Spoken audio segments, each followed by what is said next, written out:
अपने आप जितेंद्रिय हो जाएंगे। शरीर एक रथ है, बुद्धि इस रथ को चलाने वाला सारथी है, बैठने वाला जीवात्मा है, मन लगाम है, इंद्रियां घोड़े हैं, विचरने की जगह विषय भोग है।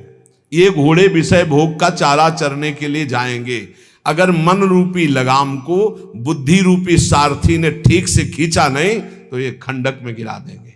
और गिरे हुए बहुत फंसे हैं, और जीव इतना भोला बन चुका है कि गड्ढे में गिरा है फिर भी वो आनंदित है। वो उसी को सुख समझ रहा है, दुख को ही सुख समझकर। यही तो भगवान की विचित्र माया है। जिसे तुम सुख समझते हो वो सुख की छाया है, समझ पड़ती नहीं ये गिरधर की माया है। भयानक दुख के अंतर में वो डूबा हुआ भयानक परिणामों को प्राप्त होगा, लेकिन उसमें सुख का अनुभव कर रहा है। त्यक्त संगो जित क्रोधो लघ्वाहारो, तो अपने आप जितेंद्रिया हो जाएंगे। देख लेना, घृणा हो जाएगी यार, घृणा। कौन सा ऐसा सुख है जो घृणा के योग्य ना हो? लौकिक बढ़िया से बढ़िया पदार्थ खाओ, तत्काल हम उसे वापस उलटते हैं, देखने लायक नहीं रह जाएगा।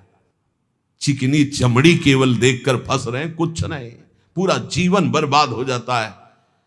धर्म के लिए तो सेवन करने के लिए ठीक है, बकाया भगवत प्राप्ति के लिए जितेंद्रिया चलो, ठीक से चलो। पिधाय बुद्ध्या द्वाराणि मनो ध्याने निवेशयेत्, शून्य स्वेवावकाके गुहासु च वनेषु च, नित्य युक्ता सदा योगी ध्यानम सम्यक उपक्रमेत। श्री दत्तात्रेय जी महाराज कह रहे हैं, बुद्धि को परमात्म चिंतन से इतनी बलवान बनाओ कि अपनी इंद्रियों के द्वारों से घसीट कर उसे भगवान में स्थित करो। हर इंद्रिय द्वार बंद, अंतर्मुख इंद्रियों को करके परमात्म चिंतन में लग। शून्य स्वेवावकाशेषु, एकांत स्थल में कुछ देर बैठने का अभ्यास करना चाहिए। एकांत सुख मास्यताम, 24 घंटे में 48 मिनट का तो रख ही लो शांत एकांत। अपने कमरे में शयन के समय आधा पौन घंटा अगर आप निकाल पावे, बड़ा आनंद आएगा। 24 घंटे आप सेवा दिनचर्या में लगे, आधा घंटे निकाल लो या 48 मिनट शांत बैठ जाओ। बिल्कुल कोई माला नहीं, कोई क्रिया नहीं, बिल्कुल आप इस बात को देखना करके शांत बैठो। पहले बैठ जाओ। अब देखो आपका मन कहां है, तत्काल देखिए। जो ही शांत बैठे, अब है कहां? जो सामने रूप आ रहा है, चाहे वो वस्तु हो, व्यक्ति हो, स्थान हो, उसमें तुम्हारी ममता है, उससे तुम्हारा संबंध है। वस्तु, व्यक्ति, स्थान, प्रभु आ रहे हैं कि संसार का कोई वस्तु, व्यक्ति, स्थान आ रहा है? यदि कोई संसार का वस्तु, व्यक्ति, स्थान आ रहा है तो तत्काल उसमें भगवत भावना करो, या वहां से हटा के तत्काल अपने गुरुमंत्र में लगाओ। शांत एकदम बैठो। अब उस समय जांच करो कितनी बार किसका रूप आया। प्रभु का कितनी बार आया, संसार, और जिसका जितनी बार आए उससे अधिक नंबर देखिए कि 5 बार तो उस पुरुष का आया, 5 बार उस स्त्री का आया, और एको बार प्रियाजू का नहीं आया। इसका मतलब अभी प्रियाजू में हमारा मन नहीं लगा, अभी यहां स्त्री पुरुष में, वस्तु में, व्यक्ति में, स्थान में लगा। जांच करो और हृदय में पश्चाताप करो। धिक्कार है, इतना समय हो गया, एक बार भी प्रियालाल का रूप नहीं आया। यही सांसारिक रूप आ रहे, ये सांसारिक वस्तुएं आ रही। धिक्कार है हमारे मन को, धिक्कार है हमारे जीवन को। ये हम आपको आंतरिक बात कह रहे हैं।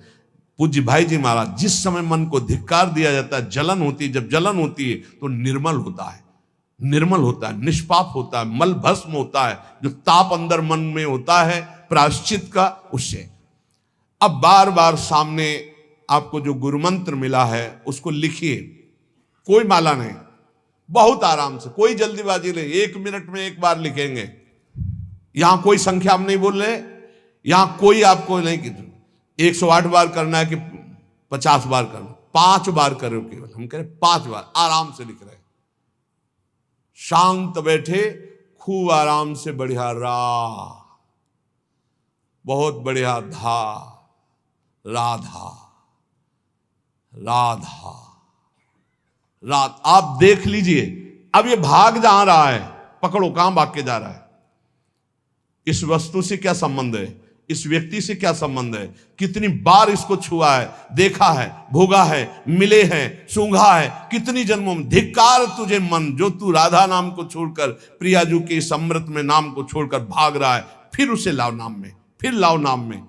आप देखिएगा, एक दिन उसी रा और धा के बीच में प्यारी जो और प्यारे जो मुस्कुराते दिखाई देंगे। देख लेना, एक समय 24 घंटे में ऐसा निकालो जिस समय आप अपनी अंतःकरण की वृत्ति को बार बार बाहर जाते हुए घसीट कर अंतर में लगाओ।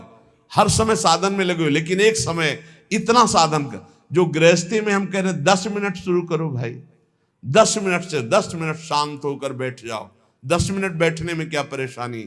उस समय जांच करो, जहां जहां मन जाए वहां से हटाकर नाम में लगाओ। बार बार सुंदर स्वर्णिम अक्षरों से नाम लिख रहे, रंग बिरंगे अक्षरों से, रा और रंग से, बड़ी आ की मात्रा और रंग से, धा और रंग से, बड़ी आ की मात्रा और रंग से, ऊपर के ऐसे खेलो, मन को खिलाओ, राधा नाम में खिलाओ, डुबाओ इसमें। आप देख लेना, हमारी बात को समझ लो। केवल ये वो बात कह रहे हैं जो आपको प्रियाजू के रूप के ध्यान में डुबो देगी। यही राधा नाम रूप प्रकाशित करेगा। तेरो रूप कहत नहीं आवे, सी हरिवंश कछुक जस गावे, वो रूप ये प्रकाशित कर देगा। तो कह रहे शून्य स्वेवाव काशेषु, एकांत स्थान में जहां आपको विक्षेप न पड़े। ऐसी वृत्ति के समय अगर आपको कोई शोरगुल सुनाई दे रहा हो, आपका अभ्यास दृढ़ नहीं, तो एक रुई को ऐसे कपड़े में करके, महीन कपड़े में 2 बना लो, ऐसे लगा लो, कान में लगा लो, आवाजें नहीं जाएगी। अब ध्यान करो, देखो साधन की प्रणाली। और जब अपने साधन की बात होती है ना, तो आप हजारों अलग अलग आवाज करो तो हमें बस इतना समझ में आएगा कि चिड़िया चहचहा रहे हैं, आवाजें निकल रही, बस हमारे लक्ष्य में कोई अंतर नहीं पड़ने वाला। और अगर डूबना हो गया तो आवाज भी खत्म, श्रवणेंद्रिय होते हुए भी शोरगुल नहीं सुनाई देगा। पर प्रारंभिक दशा में ऐसा चाहिए। अगर आपको बार बार विक्षेप हो रहा हो, विक्षेप तो इतना कि घड़ी का टक टक भी बर्दाश्त नहीं होता। मन है ध्यान में बैठे ना, वो पहली बार एक खिड़की खुला है, खिड़की खुला है, खिड़की, अब उठो, पहले खिड़की बंद करके आओ। ये इसको बैठते ही देख लो कि कोई ऐसा प्रश्न तो नहीं कर रहा कि अमुक कोई बात हो, उसको निपटा दो पहले। हम सबसे पहला काम करते थे, अगर राधा वल्लभ जी के दर्शन करने जाने हो, हमें इत्र खरीदना है, तो सबसे पहला काम हम इत्र खरीदेंगे। क्यों? ये दर्शन नहीं करने देंगे, इत्र खरीदना है। बार बार कहेगा इत्र हमें दर्शन में नहीं डूबने देगा, तो पहले हम वो काम सब कर लेते थे जो राधा वल्लभ जी के दर्शन के बाद कर रहे हैं। अब दर्शन में तो केवल दर्शन। ऐसे ही जब हम ये जो 20 मिनट, 30 मिनट, 40 मिनट समय की बात करें, इसमें जब आपको समय देना हो तो कृपया मन के लिए कोई काम मत छोड़ना, वो बिल्कुल फुर्सत वाला। इसलिए हम कह रहे हैं सोने जाने के समय कि अब हम शयन करने जा रहे हैं, उस समय आप समय दीजिए। और अगर ये पहले ही बार में कह दे कि अमुक अमुक अमुक, तो तुरंत सुधार दीजिए, नहीं पूरे ध्यान में वही चलाएगा। वो बहुत बहुत ही विघ्नकारी रहता है जब तक निर्मल नहीं हो जाता।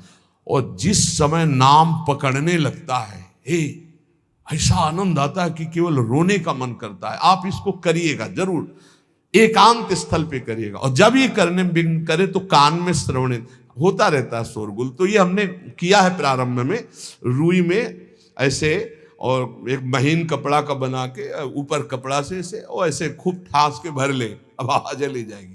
अब अंदर राधा राधा राधा आनंद आएगा। ये प्रारंभिक है, ये आगे चल के इनकी जरूरत नहीं पड़ती अंतर्मुख होने पर। तो एकांत स्थल में जब इस तरह से साधना की जाती है तो उपासक का चित्त भगवदाकार होने लगता है। कह रहे हैं वही सच्चा सन्यासी है।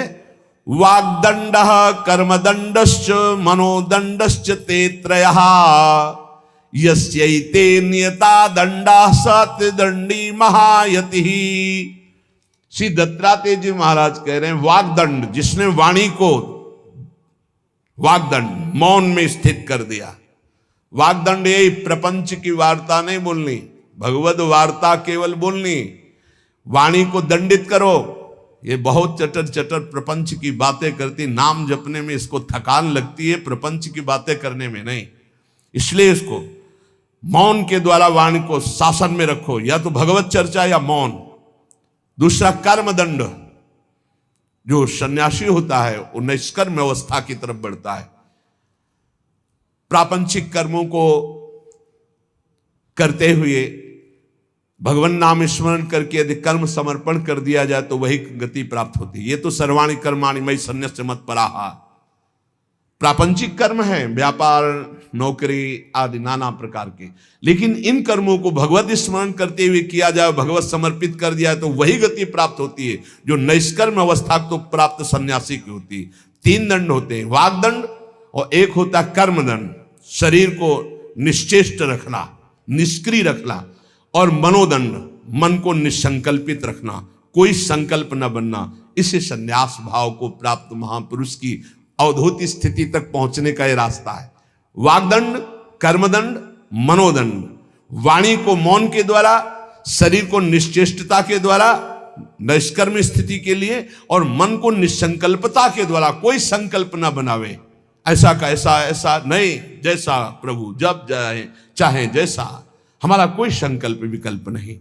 वाणी से भगवत चर्चा, शरीर से भागवतिक कर्म, नहीं तो सांसारिक विरत बहुकर्मा, निरत निरंतर सज्जन धर्मा। अब एक परम धर्म की बात का वर्णन कर रहे हैं। गृहस्थ धर्म में जैसे है, या जिनके पास बहुत अर्थव्यवस्था है, उनको चाहिए कि गौ सेवा से बहुत जल्दी शरीर पवित्र होता है, हृदय भी पवित्र होता है, और गोविंद भी प्रसन्न होते हैं। यदि गावः प्रदक्षिणीर कार्या वंदनीया ही नित्यशः मंगलायतनम दिव्याः श्रेष्ठास्त्वेता स्वयंभुवा। यदि गाय घर में पाली जाए या गौशाला खोली जाए और गौओं की सेवा की जाए, जिनके पास अर्थ है, भाव है, भगवान स्वयं श्री कृष्णचंद्र जी ने गौ सेवा स्वीकार की, गौवें चराई। गौओं की परिक्रमा करने से, जैसे आप प्रभु के बिहारी जी के मंदिर की 4 परिक्रमा करें तो जो फल आपको मिलेगा, वही गाय की 4 परिक्रमा कर लें तो आपको प्राप्त हो जाएगा। गौ की प्रदक्षिणा से, गावः प्रदक्षिणी कार्या वंदनीया ही नित्यशः, जो रोज गाय को प्रणाम करता है और गाय की प्रदक्षिणा करता है तो भगवत प्रदक्षिणा का उसे फल प्राप्त होता है। जहां गौएं विराजमान होती हैं वो बड़ा पवित्र दिव्य तीर्थ स्थल माना जाता है। गौएं जहां विराजमान रहती, गौशाला में भजन करे तो कई गुना बढ़कर के प्राप्त होता है। स्वयं ब्रह्मा जी ने गौओं को दिव्य गुणों से विभूषित बनाया है। अप्यागाराणि विप्राणाम देवतायतनानि च यद गोमयेन शुद्ध्यंतिम किम ब्रूमो हृदिकम ततः। गाय के गोबर से जहां लेपा जाता है, वहां जिस देवता का आवाहन करोगे वही देवता आकर विराजमान हो जाएगा। अपवित्र भूमि में भी यदि गाय के गोबर का लेप कर दिया जाए तो परम पवित्र मानी जाती है। गाय बहुत पवित्र, जहां वो बैठती है, जहां वो मूत्र त्याग करती, गोबर त्याग करती, वो स्थान तीर्थ तुल्य पवित्र माना जाता है। भगवान जब गाय के पीछे पीछे चलते तो गोरज उड़कर उनके मस्तक पर विराजमान होती, उनके मुखार बिंद पर विराजमान होती। बाल गोविंद के अनिष्टों को दूर करने के लिए गाय के पूंछ को उनके ऊपर से झाड़ा देती थी मैया। जब गुरुमंत्र वैदिक सिद्धांत से दिया गया था पहली बार, तो पंचगव्य पिलाया गया था। गोमूत्रम गोमयम क्षीरम दधि सर्पिस्तथैव च गवाम पंच पवित्राणि पुनंत सकलम जगत। कितना भी बड़ा पापी हो, अगर पंचगव्य पिलाया जाए तो वो वैदिक मंत्रों को स्वीकार करने लायक हो जाता है, पवित्र हो जाता है। पंचगव्य में 5 चीजें गाय की होती है। गाय का मूत्र, गाय का गोबर, गाय का दूध, गाय का दही और गाय का घी, ये पांचों मिलाकर पंचगव्य पिलाया गया था। पहली बार जब वैदिक मंत्र दिया गया था तो पंचगव्य बनवाया था गुरुदेव भगवान ने सन्यास, और वो पिलाया था। ये पंचगव्य पिलाने से अपवित्रता का नाश होकर पवित्रता का संचार होता है।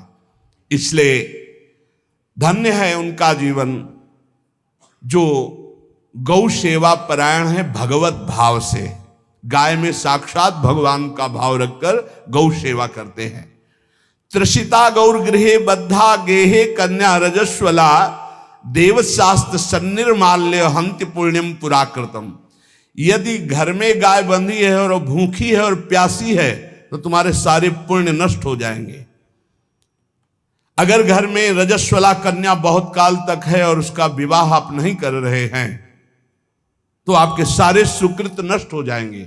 यदि घर में ठाकुर जी विराजमान है, कर का पहनाया हुआ माला सुबह तुमने देख लिया तो तुम्हारे सारे पुण्य नष्ट हो जाएंगे, क्योंकि शयन कराते समय तुमने उतारा नहीं, अर्थात तुम सेवा में प्रमाद करते हो।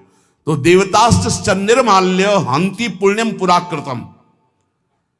जैसे सुबह श्रृंगार किया तो रात्रि के शयन के समय वो हटा लेने चाहिए माले। जब हम शयन कराते हैं तो भले पुष्प शैया पे शयन कराएं पर माला नहीं धारण कराएं। श्रृंगार का माला अगर दूसरे दिन दर्शन किए क्यों पहने ठाकुर जी, तो तुम्हारे सुकृत नष्ट हो जाएंगे। गाय बंदी हो घर में, वो प्यासी है और भूखी है, तुम्हारे सुकृत नष्ट हो जाएंगे। त्रिषिता गौर गृहे बद्धा, क्योंकि तुम्हारे पास है, सेवा करना चाहिए। यो वै गाम प्रतिसिद्धेन्तो चरंतिम च स्वतरणम नरहा तस्य पूर्वे च पितरा कंपन्ते पतनोन्मुखा। यदि गाय हरी हरी घास चर रही कहीं और तुमने डंडा ऊपर प्रहार किया और लाठी मारी तो तुम्हारे पितर खोपड़ी के बल नरक जाने के लिए तैयार हो गए। ये लिखा है चरंतिम स्वम तृणम नरहा तो तस्य पूर्वे च पितरा कंपन्ते पतनोन्मुखा। इसीलिए क्या भारत से कहीं किसी की तुलना हो सकती है जहां गौ को माता की पदवी दी गई, जहां गौ को हम आराध्य देव के रूप में मानते हैं, आराधना करते हैं। गौ रक्षा, गौ सेवा, ये बहुत बड़ा इसमें छुपा हुआ है। स्वयं भगवान अवतरित होकर गौ जब गाय के रूप में पृथ्वी रमाती तो भगवान का अवतार हुआ है। बड़ा विचित्र समय आता चला जा रहा है कि अब आधुनिक यंत्रों की ऐसी सेवाएं हो गई बड़ी बड़ी कि अब ना बैल की जरूरत है और ऐसे दूध की महंगाई बन गई कि अब देसी गाय 2 लीटर 3 लीटर 4 लीटर और ऐसी ऐसी कि 20-20 25-25 लीटर दे तो कौन देसी गाय को। तो गौओं का सेवा का भावना शास्त्र आज्ञा करता है कि जो प्रतिदिन अग्रग्रासे परोभावा कर्तव्यो भक्ति तोन्वहम अकृत्वा स्वयं आहारम कुर्वम नापनोति दुर्गतिम। जे ही तुम्हारे गृहस्थ में घरों में पहले होता था, अब तो भगवान जाने, जे ही पहली रोटी तवा में गई तो वो निकाल करके पक्की रखी जाती थी गौग्रास के लिए, पहला रसोई में। तो इसमें लिखा प्रतिदिन स्वभोजनम, पहले स्वयं भोजन न करके गाय के लिए ग्रास निकालना चाहिए। तो जिनके पास अर्थव्यवस्था जो गृहस्थ धर्म में है या जिनके पास अर्थ है, कुछ रोज 1 रुपया निकालो। हम कह रहे रोज निकालो तो महीने में 30 रुपया होते। 30 रुपया में एक गाय को हरी घास तो एक टाइम पवा ही सकते हो ना, बहुत नहीं है तो 1-1 रुपया निकाल के अगर एक गाय को चारा दोगे तो एक बार का भोजन तो हो ही सकता है। 30 रुपया में हरी घास जाकर के उसके दावा एक बार तो पवा दोगे ना। अग्रग्रासे परोभावा कर्तव्य भक्ति तोन, हम भक्ति पूर्वक गाय को 1 ग्रास भोजन में 1 रोटी तो निकालना चाहिए गाय के लिए, ऐसा शास्त्र आज्ञा कहता है।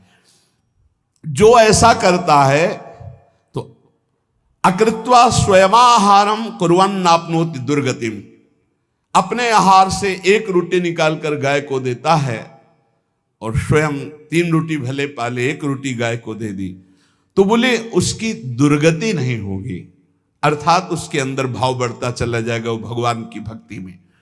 और तेनाग्नयो हुता सम्यक पितरश्चापि तर्पिताः देवास्त पूजितास्ते न यो ददात गवान्हिकम, जो प्रतिदिन गौग्रास निकालता है, अर्पित करता है, तो उसको अग्निहोत्र करने का फल मिलता है, उसके पितरों को तृप्ति मिलती है और समस्त देवताओं के पूजन का फल मिल जाता है जो गौग्रास निकालता है। यो वै ताड्यते यष्ट्याधेनुम मर्त्यो विमूढ़धि, जो मूर्ख मनुष्य, जैसे अब गाय दूध नहीं दे रही, मार डंडे डंडे मार रहे हैं, इंजेक्शन लगा रहे हैं, ऐसे वैसे कर रहे हैं, उसको ताड़ना दे रहे हैं, तो बोले जो मूढ़ बुद्धि मूर्ख मनुष्य, यो वै ताड्यते यष्ट्याधेनुम मर्त्यो विमूढ़धि, वो गाय को लाठी से मारता है, डंडे से मारता है, हाथों से मारता है, तो धर्मराजस्य नगरेशा याति करवर्जिताहा, धर्मराज जी पहले अपने नरक में ले जा करके उसके कहते थोड़े थोड़े तिल तिल करके पहले इसके हाथ काटो, मरना है नहीं वहां, अब आराम आराम से थोड़े थोड़े पहले हाथ वर्जिताहा, इन्हीं हाथों से गाय को मारा था ना, तो ऐसे थोड़ा थोड़ा काटा जाता है उसके हाथ, कर वर्जिताहा, उसके दोनों हाथ काट करके थोड़े थोड़े। यो वै दंसान वार्यति तस्य पूर्वे कृतार्थ काहा, नृत्यंत सवादिस्मास तरिष्यति भाग्यवान, जो गौ के शरीर को स्नान कराता है, गौ के शरीर को कीट आदि से मच्छर आदि से रक्षा करता है और खूब अच्छा अच्छा पदार्थ गौ, केवल दूध के लोभ से नहीं, ये हम गौ सेवा की बात कर रहे हैं, ये कि नहीं वहां 10 लीटर दूध देती तो हाथ फेरो, जब दूध नहीं देती है तो चारा भी ठीक से नहीं दे रहे, और उसके ये स्वार्थी हो, गौ सेवा का बात नहीं, वो दूध का लोभी केवल व्यापार की बात करता है। गौ सेवा का तात्पर्य है गौ सेवा, केवल खूब बछड़े को पिला दिया प्रसाद रूप से, जो दूध मिला उसका अपने सेवन की, वो बात तो अलग है। अब बछड़े को तो जरा सा केवल पिन्हाने के लिए कर दिया और खूब सारा दूध लीटर में नाप करके जा रहा है, और उस समय तक तो खवाओ पियाओगे ही खूब अच्छे से, इसके बाद जब दूध देना बंद किया तो उसका आदर सत्कार खत्म, खोल के बाहर ऐसे वो प्लास्टिक खाते घूम रही है, तो ये गौ सेवा नहीं मानी जाएगी, वो स्वार्थ पूर्ति मानी जाएगी। जो सदैव गौ सेवा करता है, उसके डांस मच्छर हटाता है, स्नान कराता है, पीठ में हाथ फेरता है, उसके पूर्वज जो पितर होते हैं वो नाच पड़ते हैं, उनका मंगल होना शुरू हो जाता है कि हमारे वंश में गौ सेवक पैदा हुआ, बड़ा भाग्यवान है और वो गौ के द्वारा हमें तार देगा, ऐसा भाव। गौ सेवा हमारे सनातन धर्म में बहुत बड़ा स्थान गौ सेवा का है। पर एक बात ध्यान रखें, इन सब सेवा का फल है भगवान के चिंतन में निरंतर वृत्ति डूब जाए, हमारी एक एक वृत्ति एक एक क्षण भगवान के चिंतन में डूब जाए। अगर नहीं तो हम आपको उत्तर दे रहे हैं। कल प्रश्न हुआ था कि क्या गौ सेवा के बिना मुक्ति मिल सकती है? क्या महाराज नृग जैसा कोई गौ सेवक हुआ है दानी? भागवत में पढ़ लेना, करोड़ करोड़ गायों को, करोड़ों गौशालाएं थी, एक दो नहीं, इसलिए कह रहे हैं करोड़ों शब्द कि आप उसको कहीं ज्यादा ना समझें। पृथ्वी के कोई भूमि के कण गिन सकता है, बारिश की बूंदे गिन सकता है, लेकिन महाराज नृग की गौएं जितनी दान की गई वो गिनी नहीं जा सकती थी, ऐसा वर्णन आता है। अरबों अर्बुद गौओं की सब स्वर्ण से अभिषिक्त करके ब्राह्मणों को दान करना, इतने बड़े गौ सेवक, इतने बड़े दान करने वाले, एक चूक हो गई, ना दान लेने वाले तपस्वी ब्राह्मण की गाय किसी अन्य ब्राह्मण को दान कर दी, और वो ब्राह्मण ने जब गाय देखी बोली मेरी गाय चुरा ली, बोले महाराज नृग ने दी। महाराज नृग से कहा मेरी गाय है, तो उनका गौशाला में आ गई होगी, आपको 10,000 गौवें देते हैं, आप अपनी गाय। बोले मैं प्रतिग्रह नहीं लेता, जिसने दान लिया था उसने कहा गाय यही लेके जाऊंगा, तो उनका आप गाय छोड़ दीजिए, आपको 10,000 गाय देते। बोले नहीं लूंगा। बस अनजाने के अपराध ने गिरगिट बना दिया था, कुएं का गिरगिट। पर भगवान बड़े कृपालु हैं, गौ सेवक थे, इसलिए गोविंद द्वारिकाधीश जी ने उनका उद्धार किया। सब साधन का फल है अच्युत भावना से युक्त होकर, भगवत भावना से युक्त होकर निरंतर भजन करते हुए सेवा परायण रहो, चराचर जगत की सेवा परायण रहो। भजन करना ही सबसे बड़ा परम धर्म है। हम सब सेवाएं करें जगत की, लेकिन अंदर से राधा राधा राधा, गोविंद गोविंद गोविंद गोविंद, आनंद आ जाएगा। तन से सेवा करो, मन से भगवान के चिंतन, मामुनिस्मर युद्धते, भगवान के चिंतन में रहो। सेवा और व्यापार में अंतर होता है। गौ सेवा के बहाने से धन का जो दान लेना है और उसका अपने में प्रयोग करना, मैं पितरों सहित नरक जाना है, लिख लो। गौ सेवा के बहाने से दान लेना और उसका अपने परिवार के सुख में पैसे का प्रयोग कर देना या अपनी वासनाओं की पूर्ति में लगा देना। आया गौ सेवा के लिए और आप प्रयोग कर रहे हैं गाड़ी घोड़ा नाना प्रकार के सांसारिक भोगों में, तो लिख लो पितर सहित तुम्हारे नरक जाएंगे, क्योंकि गौ सेवा के लिए आया है। गौ सेवा का धन सिर्फ गौ सेवा में ही लगना चाहिए। आप गौ सेवक है, दूध पान कीजिए, रोटी खा लीजिए, लेकिन गौ सेवा का अर्थ आप अपने वासनाओं की पूर्ति में, अपने मनोरंजन में या अपने मन के संकल्प भावना में नहीं पूरी कर सकते। गौ सेवा के लिए ही पूरी कीजिए। गौ के वास का निर्माण, गौ के भोजन की व्यवस्था, वो दूध दे ना दे, वो कैसी भी अवस्था में हो, उसकी सेवा परायणता, उसके लिए सेवक रखना, सेवकों को भी सुख प्रदान करना, लेकिन स्वयं कभी गौ के सेवा के लिए आए हुए धन का स्वयं के लिए भोग न करना और निरंतर भजन रखना, उसे परम पद की प्राप्ति हो जाएगी।